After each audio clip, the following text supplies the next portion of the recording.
quiero hablarle a todos mis compatriotas. Estamos en guerra.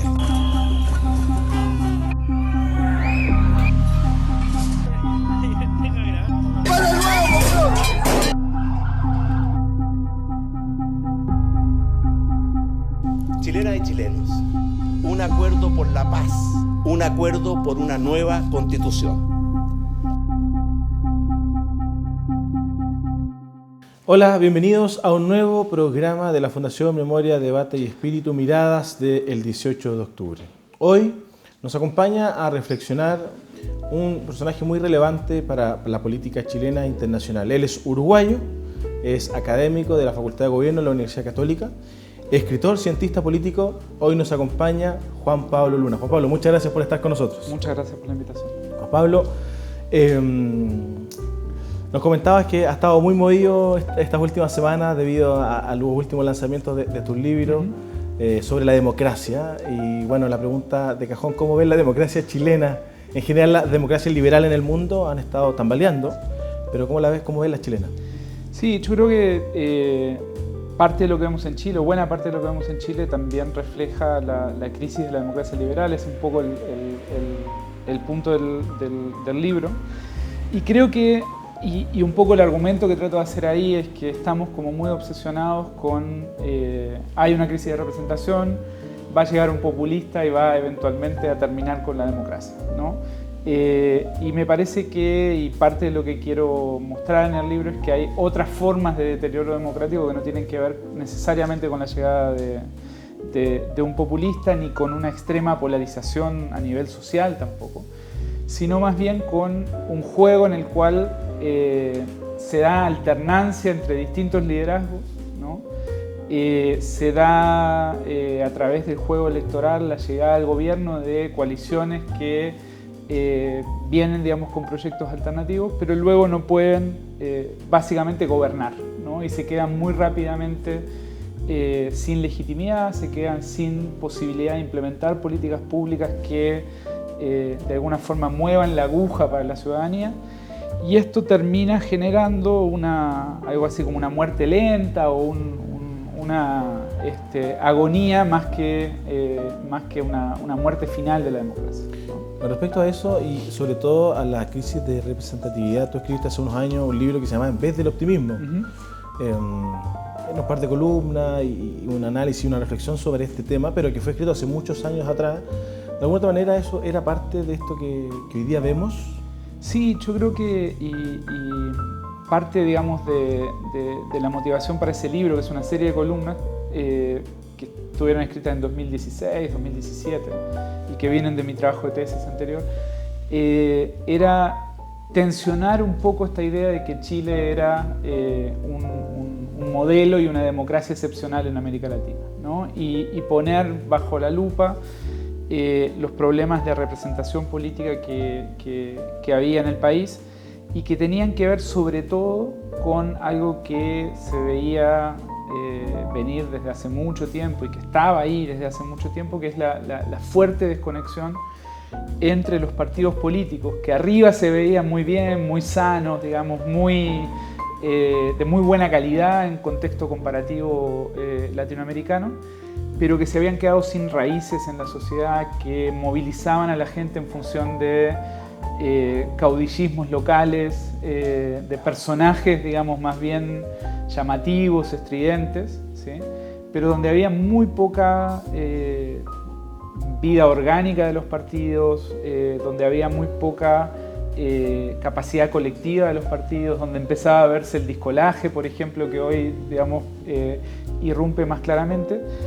Y en ese contexto donde también había un fenómeno en el cual, sobre todo los sectores más jóvenes, se habían disociado de la política y básicamente se venían politizando, pero en clave antipolítica, ¿no? Entonces lo que tenés es toda esta discusión en los fines de los 90, principios de los 2000, sobre los jóvenes que no estaban ni ahí, ¿sí? A los cuales no les importaba la política, que empiezan a politizarse, pero empiezan a politizarse en clave antiinstitucional y antipolítica, ¿no? Y desde la movilización social, ¿no? Y eso no son solo los jóvenes, también se da, y esto es bueno en términos de la reflexión sobre el estallido, digamos, como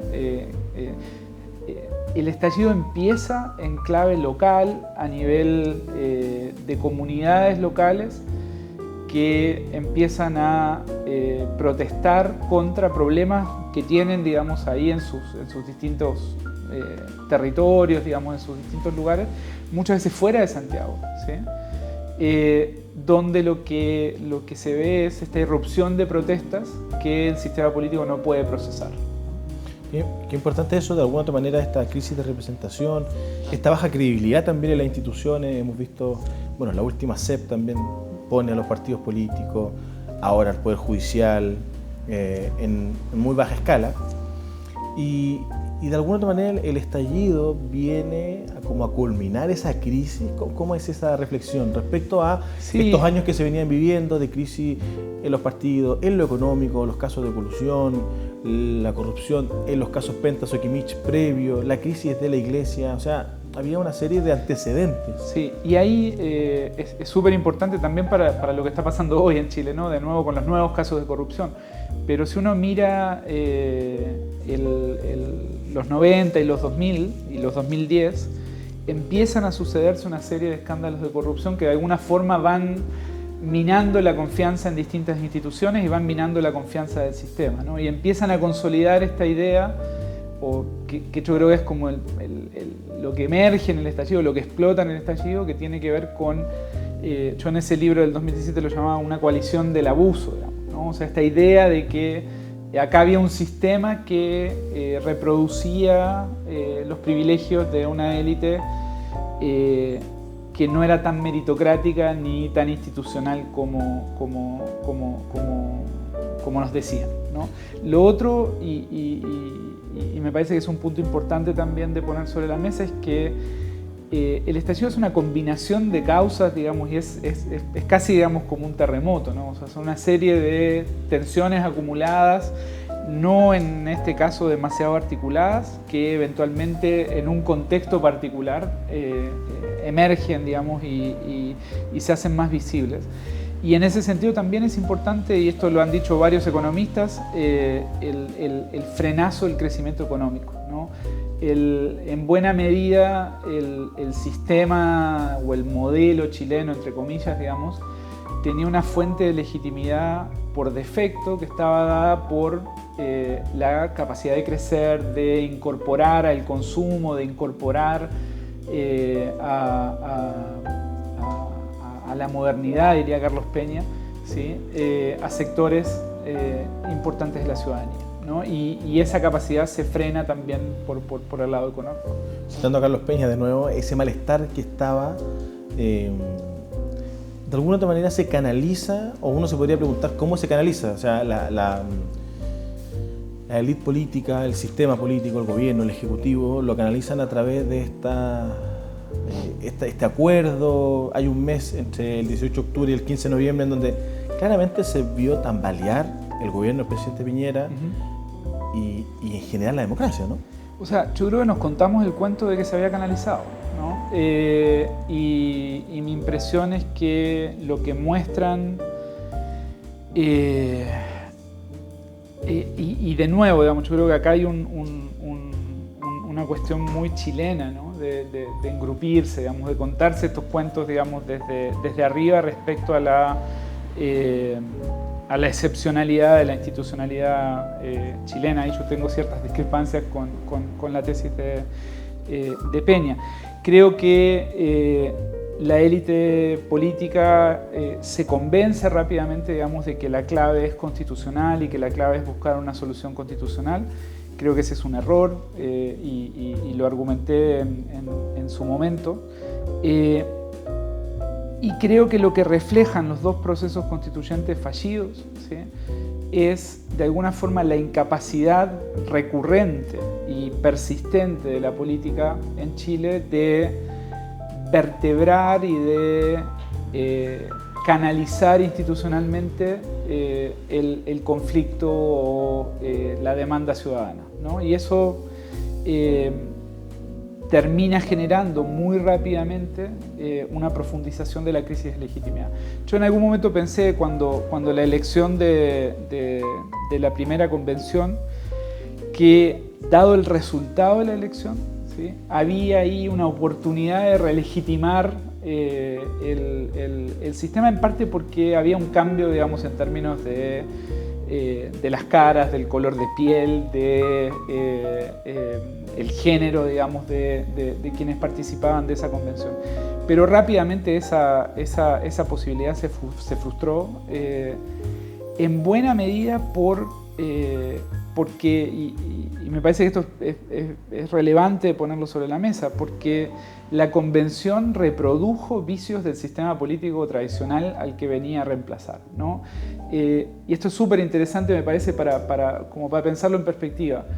Nosotros hicimos un proyecto de seguimiento de la primera convención en sectores populares, ¿no? Y los sectores populares, a los 2 meses de la convención, empezaron a decir: no están haciendo lo mismo que hacen los políticos tradicionales, se olvidaron de nosotros, no nos representan, están haciendo, digamos, una cosa que no tiene nada que ver con lo que nosotros esperábamos, ¿no? Que no necesariamente tenía que ver con cambios constitucionales tampoco. Entonces creo que se da a nivel del sistema político y a nivel de élites mucha polarización y una divergencia muy marcada entre la convención y el sistema político tradicional, ¿no? Los políticos tradicionales decían: estos locos son desordenados, está toda esta cuestión identitaria, todo este show y este circo. Y la gente, cuando uno le preguntaba cómo veía la convención, decía: los veo igual que a los políticos tradicionales que la estaban criticando en los medios, ¿no? Entonces, de nuevo, creo que eso muestra este quiebre persistente que se produce en Chile desde hace mucho tiempo, del cual el estallido es como lo más visible, ¿sí?, pero que la solución constitucional o la solución institucional no logra abordar, entre una ciudadanía que está persistentemente descontenta con la política, con la institucionalidad, con la capacidad del Estado, digamos, de generar resultados o de generar orden y gobierno, digamos, y políticas públicas. Ahora, la élite política se da cuenta de este quiebre, de esta...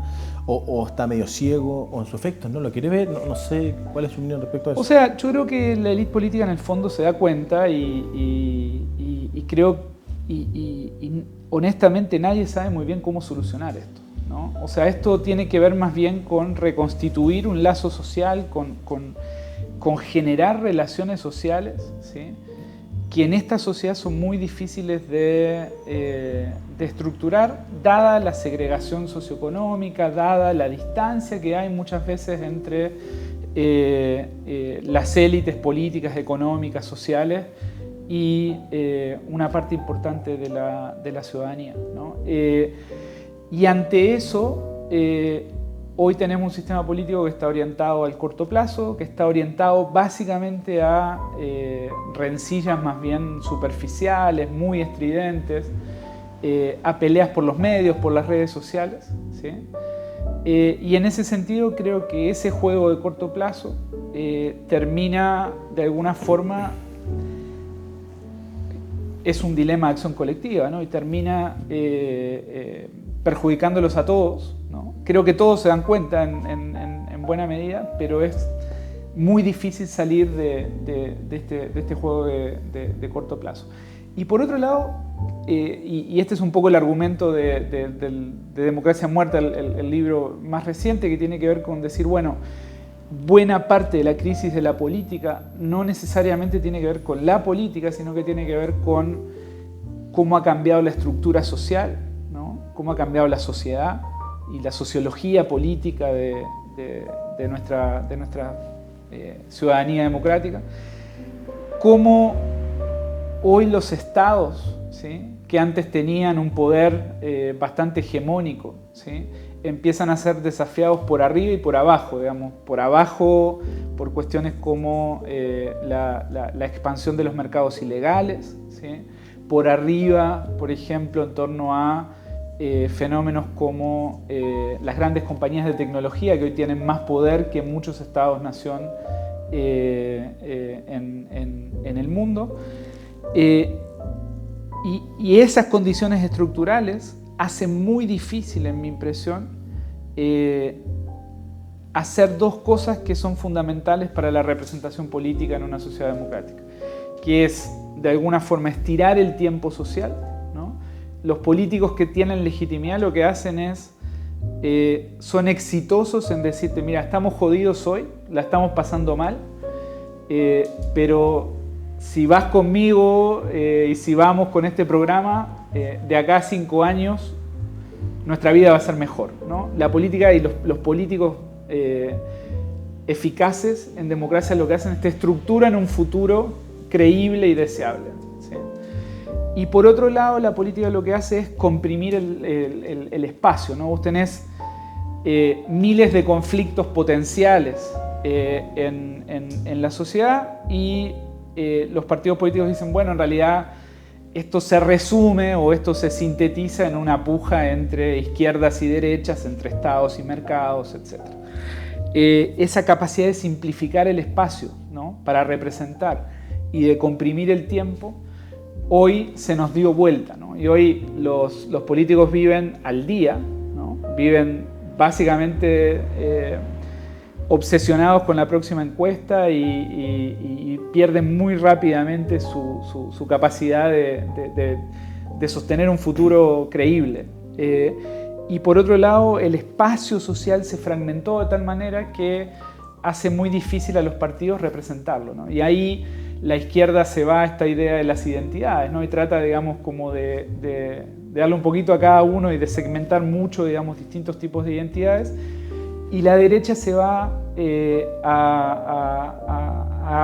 alguna forma hacia atrás en decir, bueno, recuperemos el orden perdido, ¿no? En un giro conservador, te prometo volver al 17 de octubre del 2019.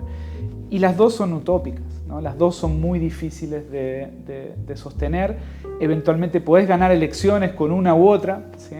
Pero una vez que llegas al gobierno no tenés capacidad de satisfacer esa demanda que generaste. Respecto a eso mismo, de alguna manera esta especie de utopía que tú nombras, de parte de la izquierda, la oposición en ese entonces, en el año 2019, ¿crees que ha habido una reflexión seria respecto sobre todo al no haber condenado de manera explícita la violencia durante, digamos, ese mes?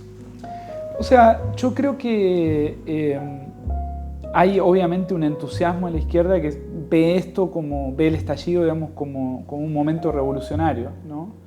Y como un momento anticapitalista, cuando claramente no lo era, ¿no? Y de alguna forma se posiciona o intenta posicionarse a la vanguardia de eso que interpreta en el estallido.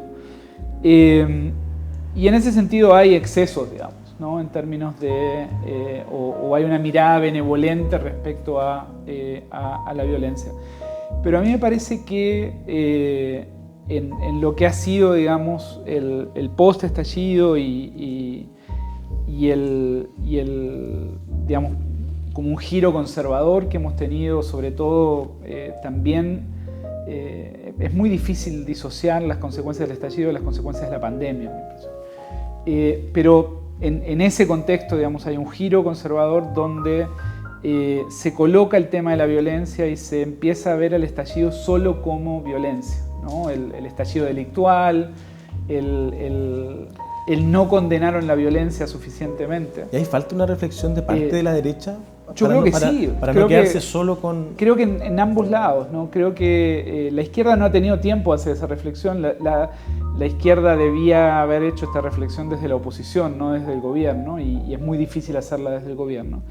Creo que la derecha, y lo estamos viendo hoy en su crisis interna, ¿no? Y lo ha dicho gente como Mansuy, por ejemplo. No está lista para gobernar, dijo hace un par de semanas. Así es, lo ha dicho Hernán Larraín, lo ha dicho Harald Beyer, ¿no? Creo que utilizando el latiguillo fácil de no condenaron la violencia, y entusiasmándose con el resultado del 4 de septiembre, ¿no? Y sobreinterpretando una vez más el resultado electoral, no ha pensado cuál es su proyecto para el país, cuál es su proyecto para hacerle sentido a una ciudadanía que, si bien hoy está fuertemente preocupada por la violencia, preocupada por el crimen, por la delincuencia, también tiene otra serie de preocupaciones de las cuales la derecha no está hablando, ¿no? La evaluación de la oposición actual es peor que la del gobierno, ¿no? Y en ese sentido yo creo que la derecha se ha perdido la posibilidad de hacer un trabajo más profundo, digamos, de lectura de qué era lo que había ahí, que realmente, a lo que realmente había que responder, ¿no? Y en ese sentido yo creo que es parte de la lógica del sistema, ¿no? Creo que estamos en un sistema donde hay muy poca tensión competitiva entre los actores, ¿no? Y eso es como en el deporte, cuando uno tiene un rival más bien frágil, ¿sí? Eso termina debilitándolo a uno mismo, ¿no? O sea, la tensión competitiva, la necesidad de competir con alguien que está haciendo las cosas mejor que tú, te hace mejorar, ¿no? Y en el contexto de los sistemas políticos actuales, no solo en Chile, lo que tenemos es un juego electoral en el cual gana gente que viene de afuera, que no tiene un trabajo, digamos, demasiado sistemático de organización política, de reflexión política, de estructuración programática, y que luego, cuando se encuentra en situaciones de poder, no logra sostener su proyecto político, ¿no? Respecto al estallido, en donde sí hubo violencia, la quema del metro, lo conversamos también con algunos otras personas, hay algo interesante que tú haces en el libro, en este vacío del Estado, en donde de alguna u otra manera hay un grupo que se ve favorecido, las bandas criminales, el narcotráfico, ha hecho su trabajo desde entonces, quizás no lo veíamos, ahora está mucho más latente. ¿Cómo ves esa entrada de parte de este vacío del Estado en donde llega el crimen organizado? Mira, yo creo que estamos, de nuevo, creo que le estamos imputando demasiado al estallido. Creo que se ha confundido lo que es un fenómeno regional, lo que es un fenómeno que viene de muy largo plazo, ¿sí? En Chile había narco hace 20 años, ¿no? Yo empecé a interesarme por el narcotráfico cuando, al ir a buscar los partidos que había visto funcionar a principios de los 2000, en 2007, 2008, lo que había eran narcos y iglesia evangélica, ¿sí? Y ya no encontraba los liderazgos partidarios, no encontraba los liderazgos sociales. Esto viene de mucho tiempo, ¿sí? Y lo que sucede, y sucede en toda América Latina, mi país, Uruguay, está hoy con un problema de... Uruguay tiene 3 veces más homicidios que Chile, ¿sí? Y no ha tenido estallido, ¿sí?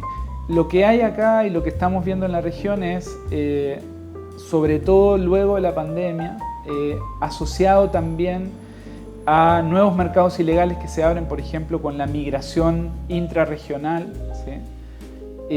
Pero también con la demanda creciente, digamos, de droga a nivel europeo, a nivel asiático, etc. Es una irrupción y una expansión de mercados ilegales que empiezan de alguna forma a comprar y a desafiar a la estructura estatal y a los sistemas políticos, ¿no? Ecuador es un caso, digamos, bien dramático de eso en los últimos años. Creo que en ese sentido se hizo una lectura muy rápida, digamos, de que acá lo que había era un narco anarco que estaba, digamos, como atrás del estallido. Obviamente, digamos, hay algunas bandas locales que ganan terreno o aprovechan oportunidades en el contexto del estallido, pero eso de nuevo viene de mucho antes y se termina de mutar recientemente con la geopolítica de mercados internacionales y de mercados internacionales de bienes ilegales, que en mi impresión tienen poco que ver con el estallido. Y déjame darte un ejemplo, digamos, puntual de esto, digamos, para ver cómo funcionó esto localmente. Mario Weisblut publicó una columna en su momento en El Mostrador que sostenía esta idea del narco a narco, ¿no? El narco no quiere y no profita del desorden, ¿no? El narco y el crimen organizado lo que quiere es pacificar territorios, ¿no? El negocio del narcotráfico, el negocio del crimen organizado funciona mejor cuando no genera violencia, cuando no genera desorden, ¿no? Y si uno va a sectores populares donde hay bandas de crimen organizado y mira lo que pasó, por ejemplo, con los saqueos, en algunos lugares los narcotraficantes protegieron locales comerciales, ¿sí? Donde tenían control territorial ya establecido, ¿sí? Y eso en parte porque varios de esos locales comerciales trabajan con el crimen organizado, ¿no? Y trabajaban con el crimen organizado antes del estallido. En otros contextos territoriales donde había competencia entre bandas, todas bandas chilenas, ¿no? y establecidas hace mucho tiempo, y donde estaban disputando territorio, ¿sí? En esos casos los narcos eventualmente instigaron algunos saqueos, ¿no? Porque estaban básicamente en una puja territorial. Entonces yo tendría cuidado con visiones demasiado lineales respecto a la vinculación entre el narco, los anarcos, el estallido, la quema del metro. Creo que de nuevo necesitamos un poquito más de parte, digamos, creo que la oportunidad perdida respecto a las lecturas del estallido es que nos hemos ido muy rápidamente a visiones